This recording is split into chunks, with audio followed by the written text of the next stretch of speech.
커피 이후로 또 이 요리가 이렇게 즐거움을 주는구나 이런 생각을 하면서 냉장고에 있는 것들을 다 꺼내다가 막 이제 난리법석을 피워놓죠. 그래서 이것저것 해봅니다. 뭐 여러분 삼계탕도 해보고 뭐죠 이거 그 파스타도 만들어보고 짜장 떡볶이도 해보고 하여튼 냉장고에 있는 거라고는 할 수 있는 거는 다 해보는 거예요. 막 그러니까 이제 막 우리 지혜가 아빠 이것도 해보면 어때요? 그러면서 막 요리 막 그거 검색 프로 갖고 와서 막 보여주면 바로 밤 10시건 11시건 12시건 상관없이 그냥 거기서 해봅니다. 막 해서 막 먹여보고 너무 재밌어요. 요리를 하면서 확신이 딱 와요. 이거는 무조건 맛있다. 이건 볼 것도 없어. 맛있어. 아 이건 맛있어. 그러니까 내가 맛을 간을 안 봐도 돼. 무조건 맛있어. 맛있어야 돼. 언제일 것 같아요? 배고플 때. 아 질리네 저것도. 이건 맛있을 수밖에 없을 때요. 그래서 요리할 때 그게 뭐냐면 재료가 좋을 때. 아, 재료가 좋으면 이거 맛있을 수밖에 없는 거예요. 그냥 제가 하면서 느껴져요. 재료가 싱싱하고 재료가 좋고 재료가 자체가 퀄리티가 높으면 이거는 그냥 마실 수밖에 없는 거 마실 수밖에. 그 제가 깨달았어요. 아 우리는 부르신 교회는 그 교회에 속한 저와 여러분은 하나님 나라의 재료다 재료. 하나님이 하나님 나라의 음식을 만드실 때 그 재료가 해당되는 저와 여러분의 재료가 좋으면 하나님이 어떠한 일을 하더라도 다 마실 수밖에 없는 거예요. 하나님이 어떠한 사역을 해도 다 잘 될 수밖에 없는 거예요. 왜요? 재료가 좋으니까. 근데 재료가 안 좋으면요. 재료가 싱싱하지 않으면요. 그 싱싱하지 않은 이미 골아 터진 부분들을 잘라내고 솎아내는데 시간도 많이 걸리고 그것을 다듬는데 더 많은 시간이 걸려요. 그리고 다듬어도 맛이 있을지 확신할 수가 없어요. 재료가 싱싱해야 됩니다. 좌우에게 주분하고 이렇게 얘기했습니다. 재료가 싱싱해야 됩니다. 시작. 네. 여러분은 싱싱하셔야 됩니다. 재료가 하나님 보시기에 싱싱해야 돼요. 그러니까 뭐 지금 제가 나이 드신 분에게 지금 안 싱싱 이런 얘기 하는 게 아니라 하나님 보시기에 싱싱한 게 뭐예요? 깨끗하셔야 돼요. 거룩하셔야 돼요. 성결하셔야 돼요. 그게 싱싱한 거예요. 그 싱싱함이 살아있어야 하나님 쓰시기에 합당한 교회 되는 거예요. 야 내가 부르신 교회에 한번 투자해볼 만하다. 거기 갔더니 애들이 다 싱싱해. 막 싱싱해가지고 얘 갖다 꺼내다가 이 요리 만들어도 맛있고 쟤 갖다가 써도 맛있고 다 맛있는 거야. 재료가 좋으면. 근데 재료가 안 좋으면 그 교회는 그냥 맨날 예수님 다듬기만 바쁘신 거야. 이거 다듬어야 되고 저거 다듬어야 되고 요거 잘라내야 되고 저거 섞어놔야 되고 그래도 맛을 확신할 수가 없는 거예요. 그럼 재료가 싱싱하셔야 됩니다. 이번엔 격려입니다. 축복입니다. 당신은 참 싱싱하십니다. 시작. 네. 네, 앞뒤에 계시면 당신 참 싱싱하십니다. 네.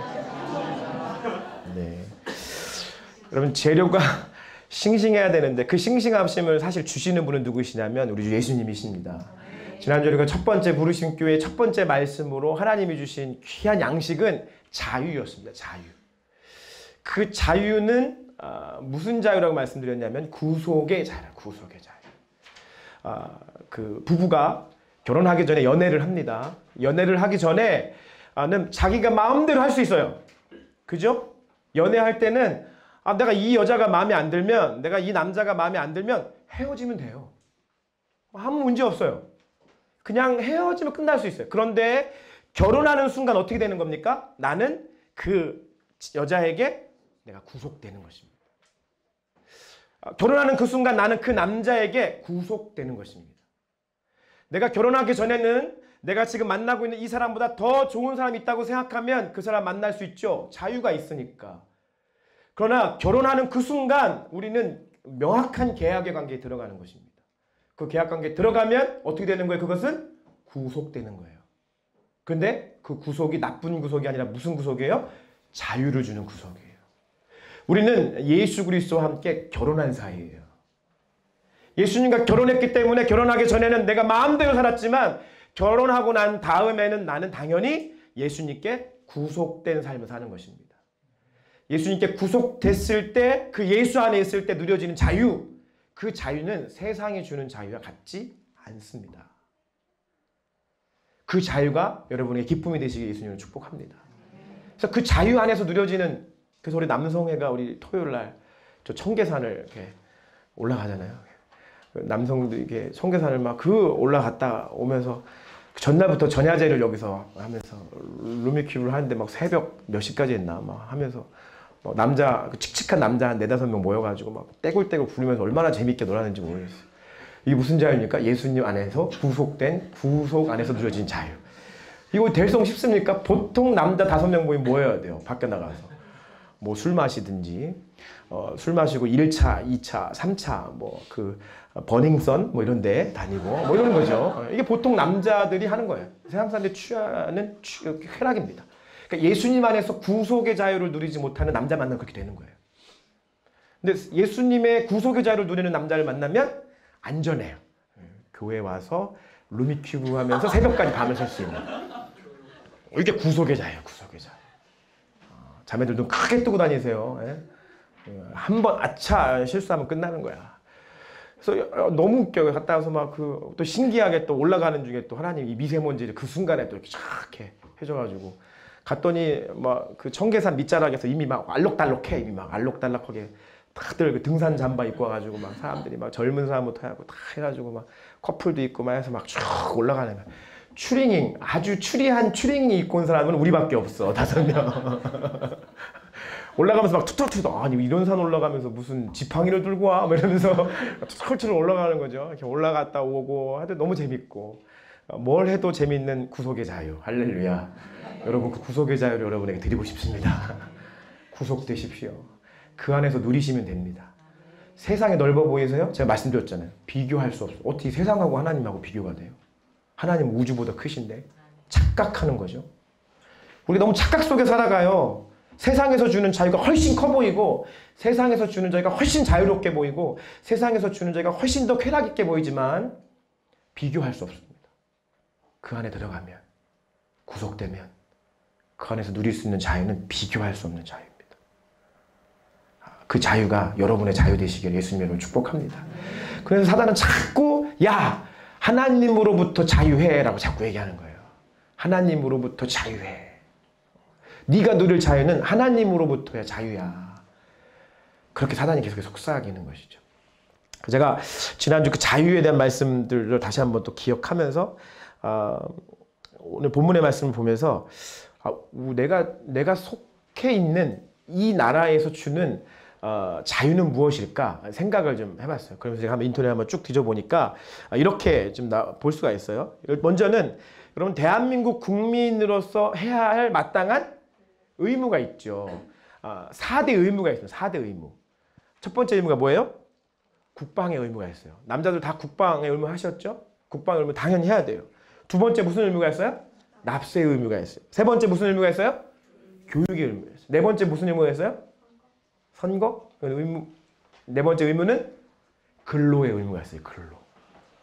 여러분 이제 대한민국에 속한 여러분들에게 그 법 공부하는 시간은 아니지만 드리는 거예요. 근로의 의무. 이 4대 의무를 기본적으로 행해야 여러분 누구의 국민인 거예요? 대한민국 국민인 거예요. 여러분 이 대한민국 안에서 누려지는 국민으로서의 자유는 여러분이 국민으로서 해야 할 의무를 다할 때 여러분은 그 자유를 누릴 수 있는 거예요. 그러니까 여러분 여기서 우리 TV나 이렇게 그 연예인들 보면 국방의 의무 자꾸 회피하는 사람들 보면 어때요? 막 분개하잖아요. 어떻게 의무를 안 하냐? 라고 열이 받잖아요. 그래서 국방의 의무를 해야 되는 거예요. 여러분 또 그 납세 의무 똑바로 안 하는 사람들 보면 어때요?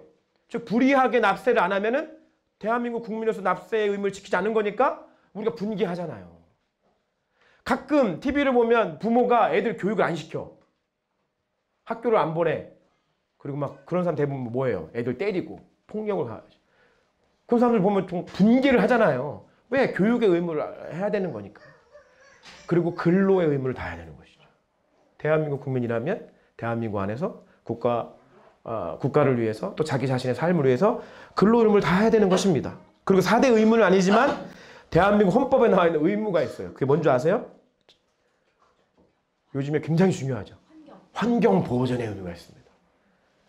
우리가 요즘에 아마 이 환경에 대해서 크게 생각하잖아요. 그 미세먼지 얘기하면서. 그래서 저와 여러분이 플라스틱을 막 줄여야 되는 의무가 있는 거예요.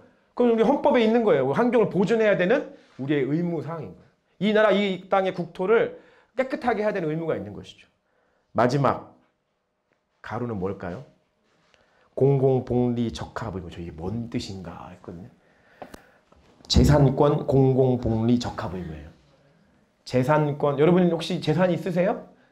그 여러분이 가지고 있는 그 재산에 대해서 여러분 권리가 있으신데요. 재산, 나가 가지고 있는 내 재산에 대한 권리는 공공의 복리, 공공 모든 사람들에게 복리를 주기에 적합한 재산권이어야 된다라고 하는 의무래요. 이해되세요? 재산권, 내가 가지고 있는 재산은 공공의 사람들에게 공공의 사람들에게 복리를 줄 수 있는 적합한 것이 돼야 된다. 그래서 재산권 공공 복리의 의무가 있대요. 하여튼 저도 이런 의무가 있는지 몰랐습니다만, 여러분 이런 의무를 행할 때 우리는 대한민국에 속한 국민이 되는 것입니다. 뭐 이러한 의무를 행하지 않는데 나는 대한민국 국민이야 라고 이야기하면 안 되는 것이죠. 우리가 어떠한 의무를 행동하느냐에 따라서 내가 어디에 속해 있는가를 확인할 수 있는 것입니다. 내가 하는 나의 행동은 곧 내가 어디에 속해 있는가를 이야기해 주는 것입니다. 대한민국 국민으로서 의무를 행할 때 나는 비로소 대한민국 소속 국민이 되는 것입니다. 내가 하나님 나라의 백성으로서 천국의 시민으로서 그리스도인으로서 내가 의무를 행할 때 나의 행동을 그렇게 할 때 나는 비로소 하나님 나라에 속한 사람, 그리스도인, 하나님의 자녀라고 하는 소속이 분명해지는 것입니다. 나는 그리스도인이야. 나는 천국 백성이야. 난 천국 갈 거야. 내가 하는 행동은 전혀 거기에 해당하는 사항이 없습니다. 그러면 나는 그곳에 속한 사람이 아니라는 것입니다. 오늘 이 본문의 말씀은 예수님이 뭐 복잡한 것 같지만 다 그 얘기 하는 거예요. 야, 너희들 지금 하는 행동을 보니까 완전 거짓인데? 또는 유대인들이 얘기해요. 무슨 소리예요? 우리가 누구한테 속한 줄 아세요? 우리는 아브라함의 자손이에요. 우리는 아브라함에게 속했어요. 왜요? 혈통상 자기들은 아브라함의 자손이라고 생각해요. 아브라함의 자손은 뭡니까? 아브라함은 천국 백성, 하나님 나라의 백성이라는 거죠. 저희의 소속은 하나님 나라에 있어요. 아브라함의 자손이에요. 웃기지 마. 니네가 진짜 아브라함의 자손이라고? 천국 백성이라고? 그러면 천국 백성답게 행동해야지. 네가 하는 행동을 보니까 전혀 천국 백성 같지 않은데? 야, 봐봐. 너는 지금 네가 하는 행동을 보니까 너는 지금 천국 백성에 속한 게 아니라 마귀에게 속했어. 마귀에게. 라고 주님 말씀하시는 거예요. 그게 37절부터 59절까지 있는 말씀이에요. 여러분은 어디에 속해 있으십니까? 그렇다면 여러분은 어떤 행동을 하고 계십니까? 여러분이 하고 있는 행동이 여러분의 소속을 결정해 주는 것입니다. 오늘 예수님이 하나님께 속한 사람은 이런 사람이다 라고 말씀합니다. 42절 다시 한번 읽어볼까요? 시작. 예수께서 그들에게 말씀하셨습니다. 만약 하나님이 너희의 아버지라면 너희가 나를 사랑할 것이다. 내가 하나님에게서 와서 지금 여기에 있기 때문이다. 나는 내 뜻으로 온 것이 아니라 하나님께서 나를 보내신 것이다.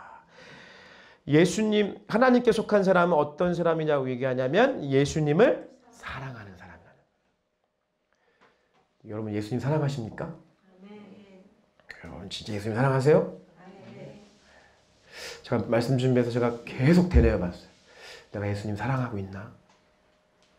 내가 예수님 사랑한다고 이야기하는 이 대답 속에 나는 정말 자유할 수 있나? 계속해서 되뇌어 봤어요. 내가 예수님 사랑하고 있나? 여러분 진짜 예수님 사랑하십니까? 여러분 예수님 사랑하시길 축복합니다. 그 사랑이 없다면, 예수님 그 사랑이 없다면 아직 하나님 나라에 속한 사람이 아니죠. 백문일답. 우리 인생에 100가지, 10,000가지, 수십억 가지의 질문이 있어도 우리의 대답은 예수님 사랑하는 거예요. 그 예수님 사랑 속에서 오직 예수 그리스도. 그 예수 그리스도가 저와 여러분의 삶의 가장 중요한 최고의 가치가 되시길 축복합니다. 예수님 때문에 내가 이거 선택했어. 내가 예수님 때문에 내 미래를 이렇게 선택했어. 내가 예수님 때문에 지금 이렇게 세상 사람들이 봤을 때는 전혀 합리적이지 못하고 전혀 그 선택이 정말 유익을 줄 수 없는 선택이라 할지라도 내가 예수님 때문에 선택했어. 예수님 때문에 내가 이 직업을 선택하기도 하고 이 직업을 버리기도 하고, 내가 예수님 때문에 결혼을 하기도 하고 결혼을 하지 않기도 하고, 내가 예수님 때문에 어떤 삶의 중요한 결정들을 하기도 하고 예수님 때문에 하지 않기도 하고. 그게 백문일답이에요. 그냥 우리가 예수 그리스도라고 외치는 것이 백문일답이 아니라 저와 여러분의 삶 속에서 그 예수 때문에 내가 이러한 결정을 하기도 하고 그 예수 때문에 이러한 결정을 하지 않기도 하는 것. 그게 예수를 사랑하는 것입니다. 그럼 예수님 사랑하십니까? 그렇다면 여러분의 삶의 선택을 확인해 보십시오. 내가 무슨 선택을 하고 있는가? 베드로전서 1장 8절 9절 이렇게 말씀합니다. 읽어볼까요? 시작. 예수를 너희가 보지 못하였으나 사랑하는도다. 이제도 보지 못하나 믿고 말할 수 없는 영광스러운 즐거움으로 기뻐하니 믿음의 결국 곧 영혼의 구원을 받음이라. 저는 이 말씀 너무 좋아요. 예수를 너희가 보지 못하였으나 사랑하는도다. 여러분에게 한번 해보실래요? 이 말을. 여러분 스스로에게 예수를 내가 보지 못하였으나 나는 사랑합니다. 시작. 예수님을 내가 보지 못하였으나 내가 사랑합니다. 이 여러분의 고백 되셨으면 좋겠습니다. 여러분 진짜 예수님 사랑하십시오. 그 사랑으로 오늘 이 교회에 예배드려 나오신 줄 믿습니다. 예. 그 사랑 없으면 아무 의미가 없어요. 여러분. 그 사랑 잃어버리셨다면 오늘 아침에 예수님 사랑 회복하시고, 그 예수님 사랑을 한 번도 경험해보지 못하셨다면 예수님 사랑을 경험하시길 예수님의 이름으로 축복합니다. 예수를 너희가 보지 못하였으나 사랑하는도다. 두 번째, 하나님께 속한 사람은 이러한 사람입니다. 45절, 46절 읽어볼까요? 시작. 그러나 내가 진리를 말하기 때문에 너희는 나를 믿지 않는다. 너희 가운데 어째서 나를 믿지 못하느냐. 하나님께 속한 사람은 진리를 말하는 사람입니다. 진리를 말하는 사람. 진리를 말해야 하나님께 속한 사람입니다. 그러니까 때로는 제가 목회를 하는 목사로서 여러분들을 위로해 줄 수 있습니다. 그래, 힘들었겠다.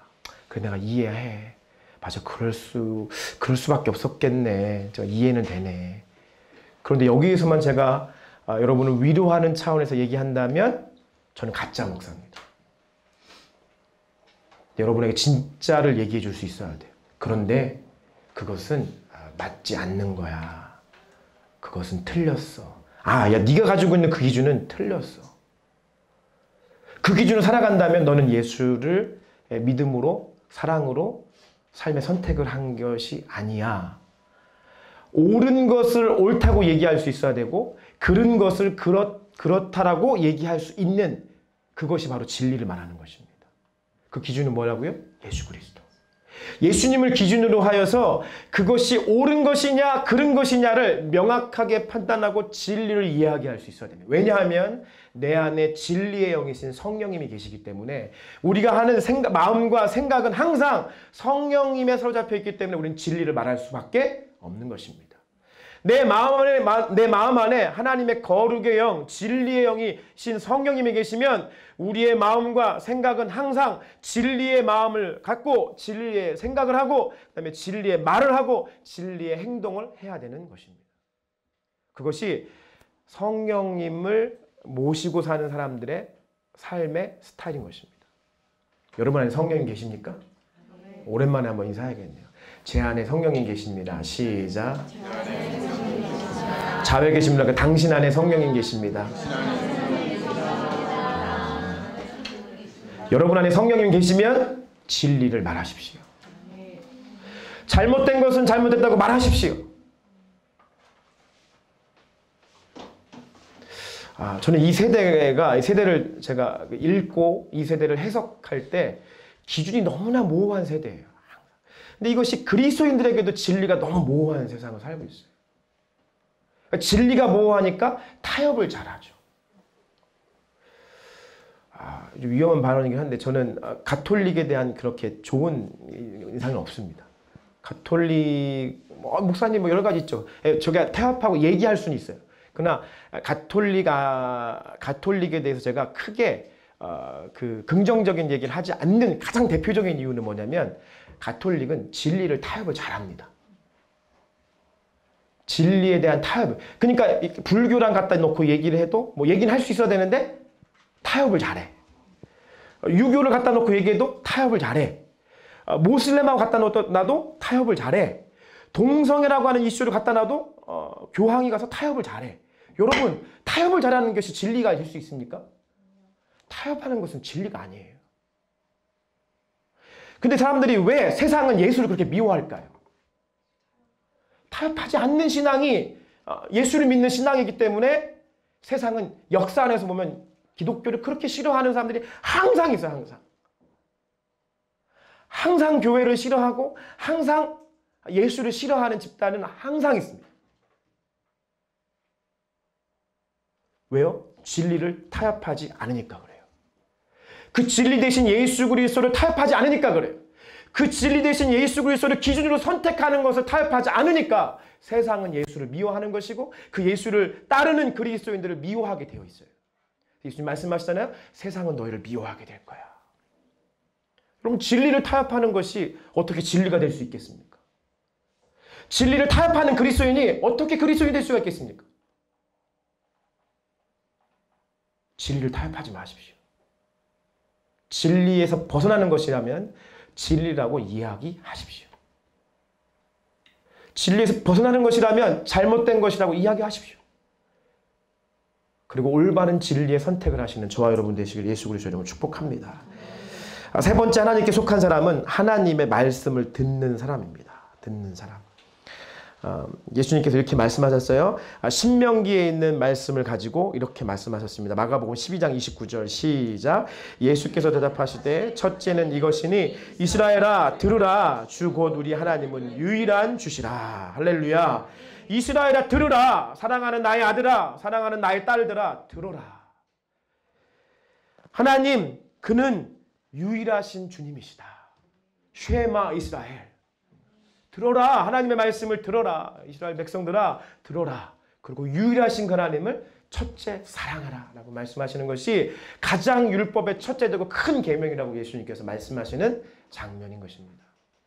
우리가 하나님의 말씀을 들을 때 진리를 이야기할 수 있습니다.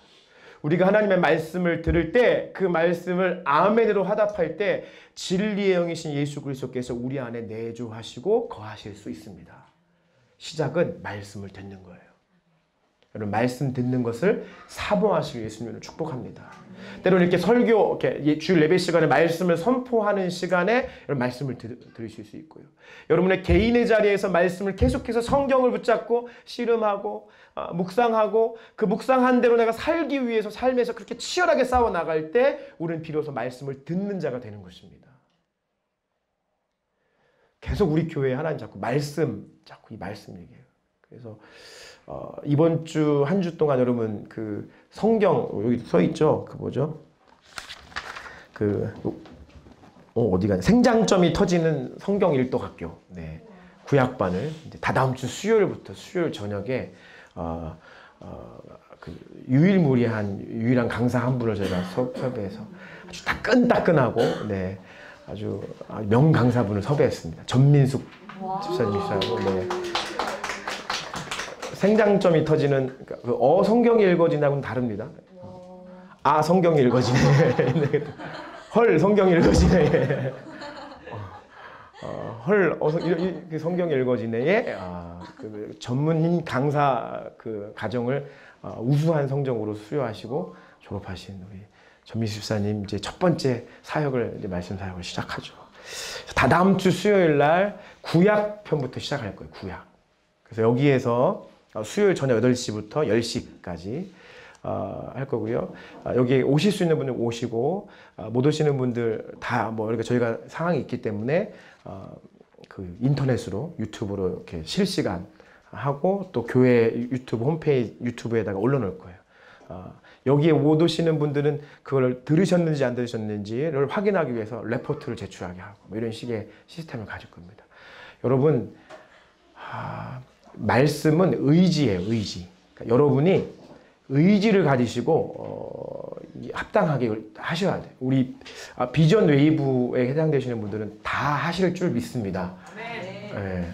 네가 비전 웨이브도 아닌데 왜 내년에 비전 웨이브 오고 싶나 보다. 격려하는 마음. 누가 누구를 격려해?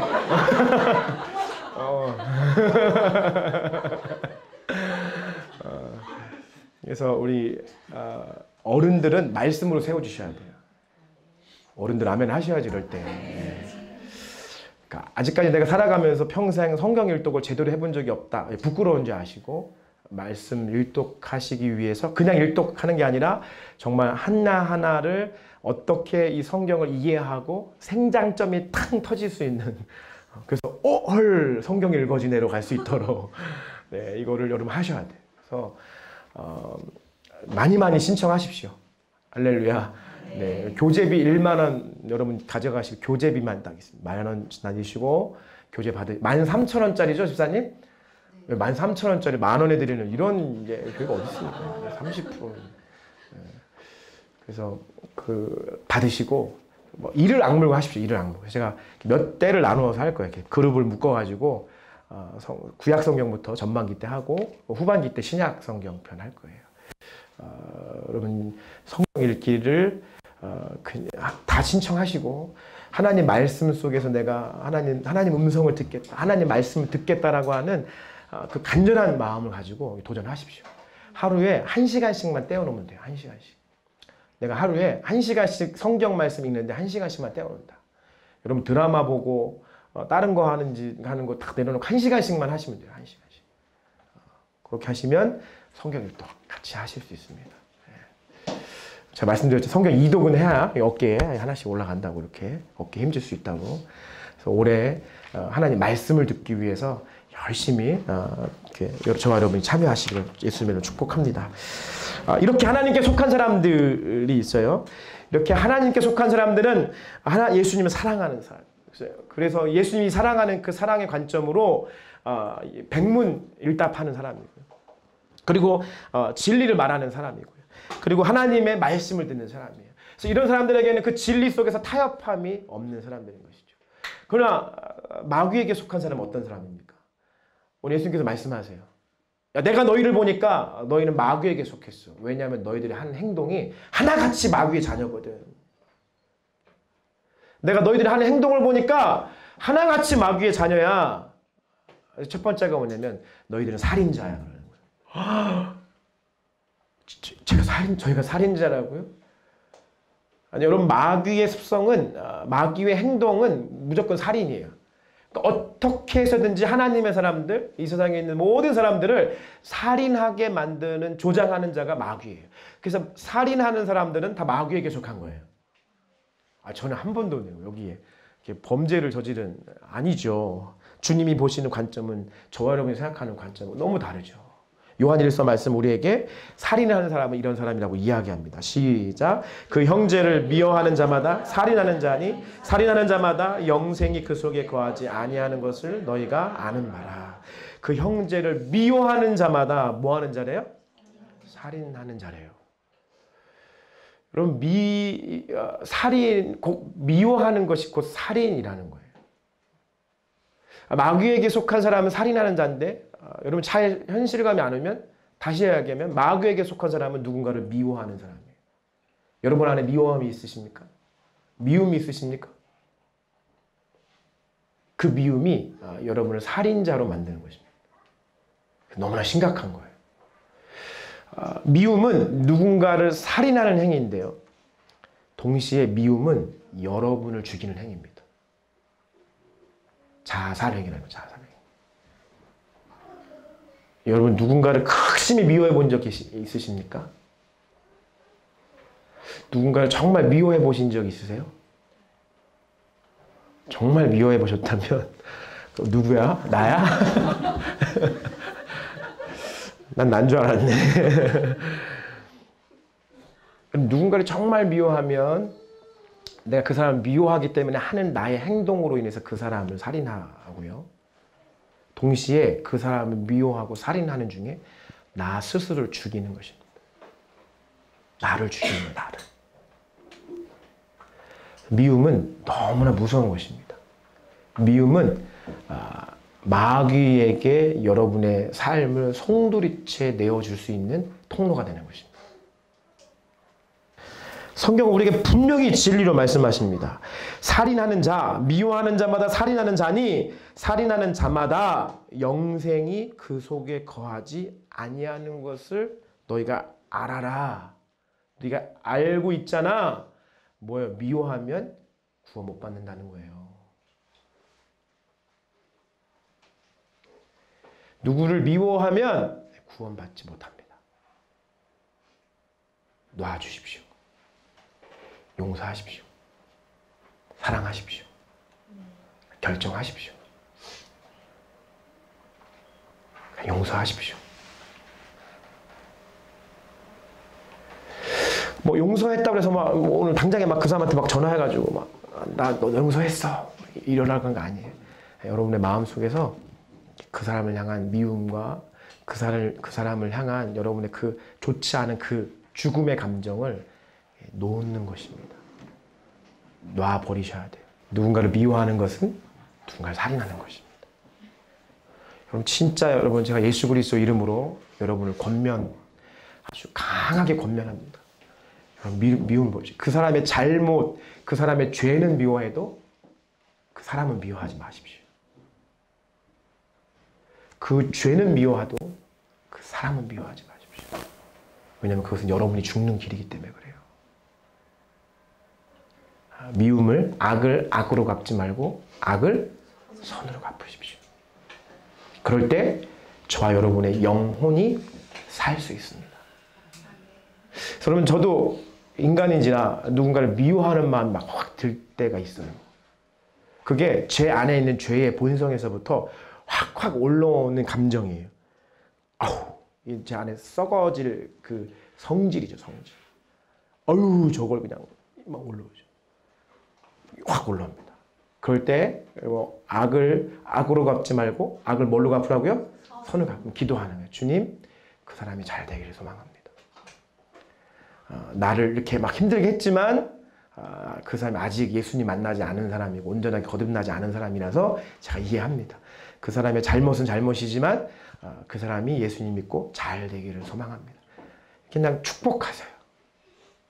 축복하십시오. 그게 악을 선으로 이기는 길입니다. 사단에게 속한 자는 미워하는 자입니다. 오늘 이 예배 가운데 그 미움을 해결함 받으시기 예수님을 축복합니다. 사단은 항상 우리가 예수님을 사랑하면 이웃을 내 몸과 같이 내 자신과 같이 사랑하게 되는데 거꾸로 하게 하는 거예요. 예수님 사랑 못하게 하면서 남을 미워하게 하는 거예요. 예수님 사랑하면 용서할 수 있습니다. 예수님 사랑하면 미워하지 않을 수 있습니다. 예수님 사랑하는 그 사랑으로 용서하시고 예수님 사랑하는 그 사랑으로 그 사람을 축복하시길 다시 한번 예수님의 이름으로 축복합니다. 마귀에게 속한 사람은 이런 사람입니다. 거짓말하는 사람입니다. 거짓말. 요한일서 2장 22절 시작. 거짓말하는 자가 누구냐? 예수께서 그리스도이심을 부인하는 자가 아니냐?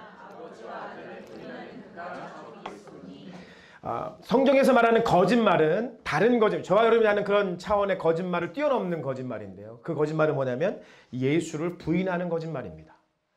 예수가 하나님이라고 하는 사실을 부인하는 것을 거짓말 얘기합니다. 이 말은 다시 말하면 모든 거짓말의 근원은 뭐냐면 하나님을 부정하는 것입니다. 여러분 이 세상의 모든 거짓말의 출발은 어디에서부터냐면 하나님을 부정하는 데서부터 시작하는 것이 거짓말입니다. 왜냐하면 거짓의 아비가 마귀인데 그 마귀의 시작은 무엇이냐? 하나님을 부정하는 데서부터 시작한 것이기 때문에 이 세상에 저와 여러분이 행하고 있는 크고 작은 모든 거짓말은 다 하나님을 부정하는 데서부터 시작되는 것입니다. 하나님을 부정하는 데서부터 모든 거짓말은 출발합니다. 예수가 하나님이 아니다라고 얘기하는 부인하는 것에서부터 모든 거짓말은 시작되는 것이고 하나님의 하나님됨을 부정하는 것에서부터 모든 거짓말이 시작하는 것입니다. 그러므로 동성애는 죄인 것입니다. 동성애는 거짓말입니다. 우리 교회가 이제 요즘 습관처럼 내가 이 말 안 하면 내 뺨을 치라는 얘기를 너 지난번에 연어기도 하고 제가 그래서 이제 좀 뺨 치는 게 이제 막 좀 약간 이제 유행처럼 번진 것 같아서 제가 뺨을 잘 이렇게 제가 다니엘 20일 우리 다니엘 말씀 전하면서 제가 그때 선포했던 그 마음 때문에 제가 담대함을 얻었어요. 그때 제가 뺨 때려 얘기했거든요. 동성 결혼이 합법화돼도 여러분의 목사인 저는 동성애는 잘못된 것입니다라고 제가 얘기하지 못하면 제 뺨을 치시기 바라고 얘기했거든요. 그랬더니 아멘을 크게 한 사람이 있어. 아멘을 크게 한 사람이. 저 진짜 뺨 때릴 거라고 말을. 그래 뺨을 때려라. 내가 그렇게 해서 감옥을 가도 난 가겠다. 하나님이 제가 그렇게 선포했던 거를 받으신 것 같아요. 제 안에 이것에 대한 조금도 이제 거리낌이 없어요. 참 신기하죠. 하나님 나라의 원리예요. 여러분 동성애는 거짓입니다. 왜냐고요? 동성애는 하나님의 하나님 되심을 부정하는 거기 때문에 그렇습니다. 우리가 자유에 대해서 말씀했죠. 사단은 하나님으로부터 자유하라고 말하죠. 선악과 사건이 뭡니까? 하나님으로부터 빨리 자유해. 야, 하나님으로부터 빨리 떠나. 하나님부터 자유를 선언하라고. 자유로워지라고. 하나님이 인간을 창조할 때 하나님이 자기 형상대로 남성과 여성을 창조했어요. 근데 하나님부터 자유한 사람들은 뭐예요? 나는 하나님이 주신 내 고유의 남성 싫어. 하나님이 주신 내 고유의 여성 싫어. 내가 선택할 거야. 나는 남성도 아니고 여성도 아니야. 내가 선택하는 성대로 살 거야. 이게 뭐예요? 하나님부터 자유를 선언하는 거예요. 하나님의 창조성, 하나님의 하나님됨을 내가 인정하지 않는 거예요. 내 마음대로 살 거야. 인본주의죠, 인본주의. 제가 여러분 인본주의가 얼마나 무서운 건지 계속 말씀드리잖아요. 사탄경 1장 1절 뭐예요? 내 인생의 주인은 나다. 선악과 사건. 저는 이 시대의 선악과 사건은 동성애라고 생각합니다. 이 시대. 그 시대마다 선악과 사건이 있는데 저는 이 시대에 주는 선악과 사건, 사단이 우리에게 내미는 선악과 사건은 동성애입니다. 우리가 동성 결혼을 인정하는 순간 우리는 하나님을 부정하는 거예요. 내가 선택할 거야. 내 인생의 주인은 나거든. 내가 선택하는 성의 삶을 살 거야. 우리가 동성에 빠진 사람들을 불쌍히 여기고 긍휼히 여겨야 됩니다. 기도해야 됩니다. 돌아오도록 기도해야 됩니다. 하나님이 그 기적적으로 사건을 일으키시는 부분도 있어요. 막 그 전환 수술을 했는데 하나님이 그냥 바꿔버리시는 일들도 있어요. 우리 몇 달 전에 왔던 문진홍 목사님 기억하세요? 그 목사님이 예전에 했던 교회 사역하는 중에 있었던 일이에요. 실제적으로. 그러니까 진리의 말씀에 붙잡히면 여러분 다 필요 없습니다. 다 하나님께서 바꿔버리시죠. 통째로. 근데 우리가 이 땅에 살아가면서 동성애라고 하는 것은 하나님을 부정하는 사건입니다. 그래서 그것은 무서운 것입니다. 그래서 동성애는 거짓인 것입니다. 거기에 속아 넘어가면 안 돼요.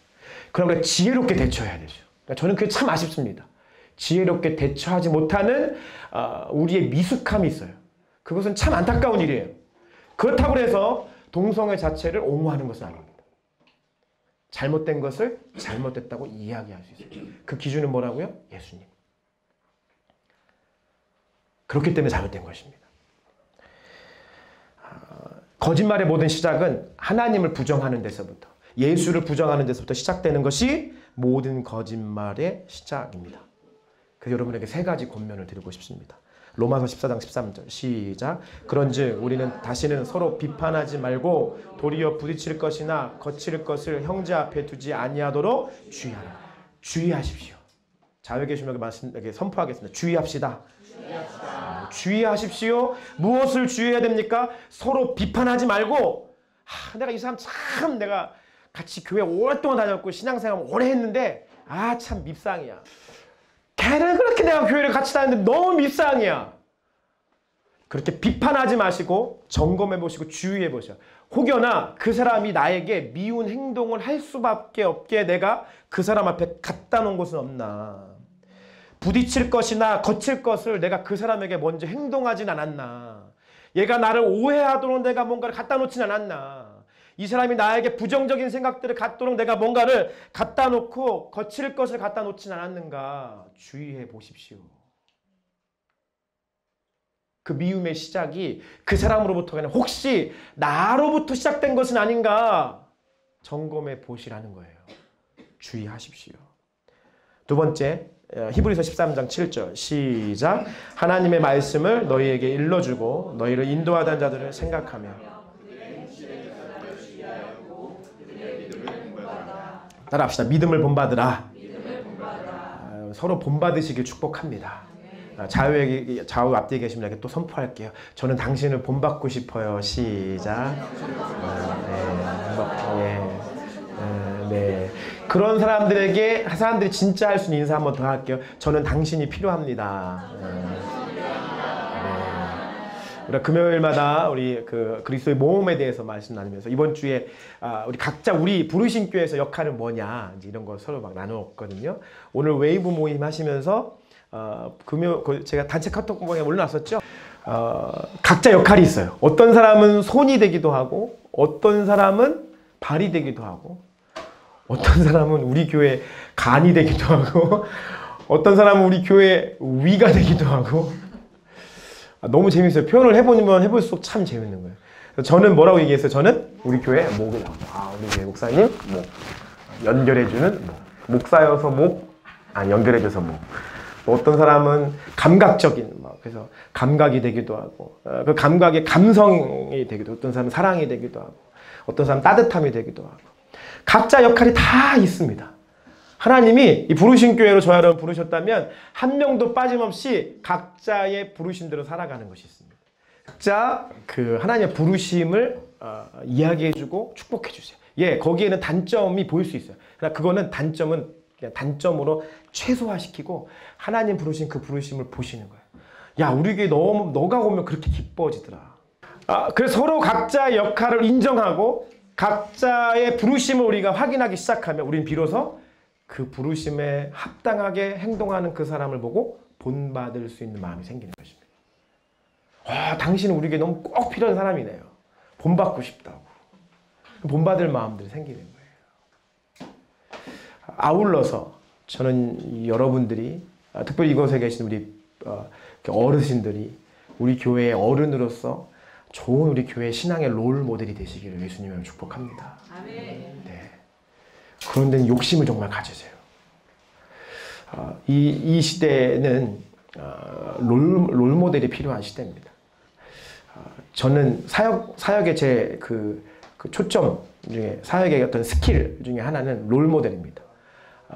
롤 모델 될 수 있는 사람 한 명만 생겨라. 그 분야에 우리 교회에서 그쪽에 롤 모델이 될 수 있는 사람 한 명만 생겨라. 왜?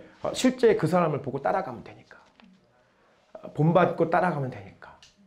롤 모델은 되게 중요해요. 여러분 웨이브의 교회에서도 여러분의 롤 모델 될 수 있는 언니 오빠. 그래서 나이를 불문하고 나이가 어려도 롤 모델이 될 수 있는 거예요. 직분하고 상관없이. 여러분 좋은 본받을 수 있는 롤 모델이 되시길 예수님의 이름으로 축복합니다. 제가 하나님 이 말씀 누구로 본받는 것을 어떻게 표현하고 얘기할까 하다가 제가 한 명이 생각났어요. 제가 모교회에 있을 때 참 제가 지금 생각해도 너무나 좋은 우리 선생님, 지금 집사님이신데 그분 참 제가 너무 어른들은 제가 상대를 못했으니까 제가 어렸을 때부터 저를 가르쳐 주시고 교사 역할을 하셨던 분이 계신데 선생님 저희 장인 장모님 우리 잘 알 텐데 모교에 있을 때 이현석 선생님이라고 제가 참 좋아하는 선생님입니다. 그 선생님을 제가 떠올리면서 너무 마음이 진짜 이렇게 설교를 준비하다가 쿵 하더라고요.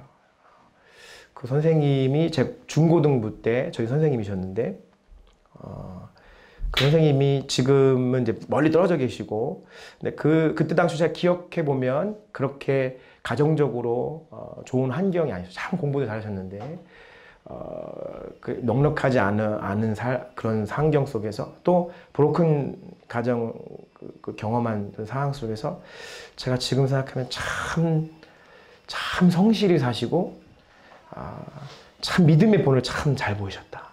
그래서 제가 아직도 기억나는 건 제가 중학교 2학년 때 수련회 가서 제가 예수님을 만날 때 저를 붙잡고 기도해 주시는데 남자 선생님이에요. 그 남자 선생님이 저를 놓고 기도해 주실 때 제 머리에 뜨거운 눈물이 막 흘러요. 막 툭툭툭툭 떨어져요. 진짜 막 계속 떨어져요. 그 뜨거운 눈물로 제 머리를 적셨던 그 남자 선생님.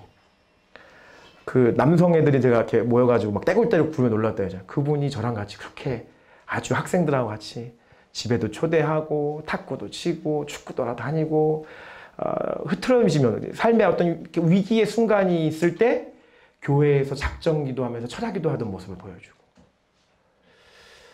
참 좋은 선생님이었던 것 같아요. 제가 너무 마음에 감동이 와서 오랜만에 문자를 보냈어요. 제가 당신의 부인과 당신의 자녀들을 한 번도 본 적은 없지만 당신은 제 마음의 히어로라고. 정말 히어로시라. 제가 그 말을 당신의 부인과 자녀들에게 해주고 싶다고. 당신인 정말 제 청소년기 때 참 저에게 본받을 만한 일들을 참 많이 해주셨다고. 많이 그립다고. 그런 얘기를 했죠. 그 문자만 보내기 썰렁해서 선물도 이렇게 하나 같이 카톡을 보내서 오늘 식구들하고 같이 좋은 티타임 하시라고 이렇게 보내면서 잠깐 교제를 했습니다. 저는 저와 여러분이 누군가에게 본받을 만한 사람이 되시길 축복합니다. 맨날 힘들어서 상담만 요청하고 맨날 힘들어서 막 이리 왔다 저리 왔다 흔들리고 왔다 갔다 하는 사람이 아니라 제가 가만히 기억해 보면 그때 그 선생님은 20대 중반 나이였어요. 20대 중반. 지금 생각하면 그 나이 때 어떻게 그렇게 신실하게 믿음의 삶을 살아가면서 봉사도 열심히 하고 할 수 있었을까 생각하면 참 좋은 분 같아요. 여전히. 없으니까 계속 칭찬하는 거예요. 저는 나이가 아직 어려서 아니에요. 여러분 다 누군가에게 본받을 수 있는 그런 삶의 모습들을 가지고 늘 그렇게 그 자리를 지켜가시고 늘 누군가에게 예수님의 모습과 성품들을 흘려보낼 수 있는 하나님의 사람 되시길 예수님의 이름으로 축복합니다. 본받으십시다. 마지막입니다. 고린도전서 10장 12절 시작. 그런즉 선줄로 생각하는 자는 넘어질까 조심하라. 나는 다 섰어. 나는 당당하게 이제 믿음의 반석에 서 있는 사람이야. 야, 이 정도 했으면 됐지. 서 있으십니까? 넘어질까? 어떻게 하라고요? 조심하라. 늘 여러분의 마음을 점검하시고 늘 나의 삶의 행동을 점검하시고 나의 삶의 행동을 점검하면서 내가 어디에 속해 있는 삶을 지금 살고 있는가? 늘 조심하시고 욥과 같이 내 자녀들이 그 죄 가운데 빠지진 않았을까? 늘 노심초사하는 그 마음으로 조심하시고 그 마음으로 서로가 서로를 바라봐 주시고 그렇게 한 몸 이루고 한 공동체 이루어서 주님의 나라를 바라보시고 이 땅 가운데 주님의 뜻을 이루는 우리 부르심 교회의 모든 지체 되시는 저와 여러분 되시기를 예수 그리스도의 이름으로 축복합니다. 할렐루야. 네, 좌우에 계신 분 이렇게 축복하겠습니까? 조심하십시다. 네. 네. 앞뒤에 계시면 축복하십시다. 조심합시다. 네. 네.